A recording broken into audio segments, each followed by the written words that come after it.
Good day, everyone! Today, we are going to show you how to present data using Textual and tabular presentation of data. I am Rod Lawrence Espanso. Velia Tampos and Rolling Angel Ibay. What is textual method? Textual method is a vague and raw format of data. The data is mentioned in a text form, which usually written in a paragraph. The textual data is evidence of the qualitative statement, and no one needs to go through the complete text before he concludes anything. For example, the coronavirus death toll in India today is 447. The reader does not need a lot of data here. The entire text draws the number of deaths that is already presented in the sentence. What is tabular method? Tabular method is a table that helps to represent even a large amount of data in an engaging, easy to read, and coordinated manner. Categorical frequency distribution is used for data that can be replaced in specific categories such as nominal or ordinal data. For example, such as political affiliation, religious affiliation, blood type, or major field of study. This is an example of categorical frequency distribution. So we have here the data of the PNP pillar with their blood types in a tabular form. We have the class, which is the blood type, the frequency, or the number of population, and the percent. What is group frequency distribution? A group frequency distribution shows the scores by grouping the observations into intervals, then to list these intervals in the frequency distribution table. Class interval refers to the numerical weight of any class in a particular distribution. Mathematically, it is defined as the difference between the upper class limit and the lower class limit. The lower class limit is the smallest data value that can belong to a class. The upper class limit is the largest data value that can belong to a class. The class boundaries are the endpoints of an open interval which contains the class interval. On the other hand, the class width is the distance between the lower limits of consecutive classes. The class midpoints is obtained by adding the lower and upper limits and dividing by 2, or adding the lower and upper limits and dividing by 2. So this is an example of the group frequency distribution. So the data represent the ages of 40 women when they each had a boyfriend. Construct a group frequency distribution with 5 classes. So before tabulating, we have to find the class width first. So before that, the first thing to do is to calculate the range of the entire data set by subtracting the lowest point from the highest. So the lowest point in this data is 13 and the highest is 27. So we have to subtract that. So 27 minus 13, the difference would be 14. So at this point, we have to divide it by the number of classes. So the number for classes is 5. So we have to divide 14 divided by 5. So the answer would be 2.8. So we have 2.8. At this point, we have to round this off.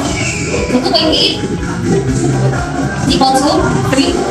So 3 would be our class width. So at this point, we have to calculate our data. So first is, we have to write down the lower class limit. So know that the lower class limit is placed in the left side, here, and the upper class limit is placed in the right side, to the class interval. So first is, we have to write the lower class limit, which is 13. So at this point, we have to use our class width, which is 3. So you still remember our class width. So our class width for this data is 3. So 13, 14, 15. So 13 to 15. And then next is, we have to add the lower class limit and the class width to find the next part of our class interval. So 13 plus 3 is 16. 16, 3, 16, 17, 18, and so on. So the frequency of our scores in 13 to 14 is 3, 16 to 18 is 11, 19 to 21 is 14, 22 to 24 is 7, and 25 to 27 is 5, with a total of 40 people. So at this point, we have to find our class boundaries. So how can we find the class boundaries? So it's very easy. We just have to subtract 0.5 in our lower class limit and add 0.5 or 0.5 in our upper class limit. So 13 minus 0.5 is 12.5 to 15 plus 0.5 is equal to 15.5 and so on.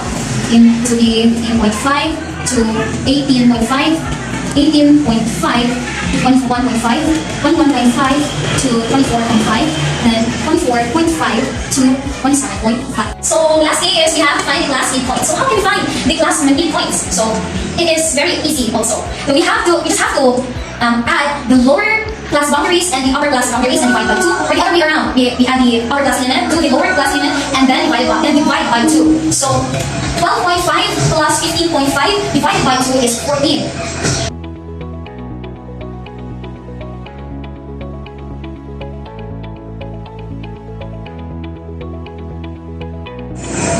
So this is how we make a frequency distribution table. A stem and leaf display or stem and leaf plot is a device for presenting quantitative data in graphical format, similar to histogram, to assist in visualizing the shape of a distribution. At this point, we were going to identify the stem and leaf in the data. So the stem are the first digit numbers in the data, and the leaves are the second digit in the data. Second digit numbers in the data. So the stem are 1 and 2. The leaves are the second digit, so we have 1, 3. So we need to write the number 3 here.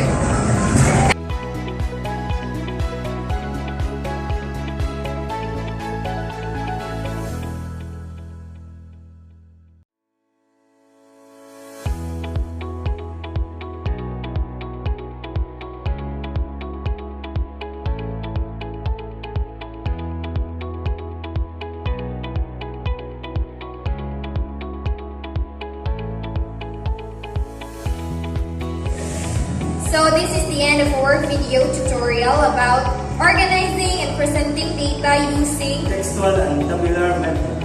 We hope that you understand and learn something in our video. I am Velia Tampos. I am Ron Lawrence Esparza. And I am Rolling Angel Ibay.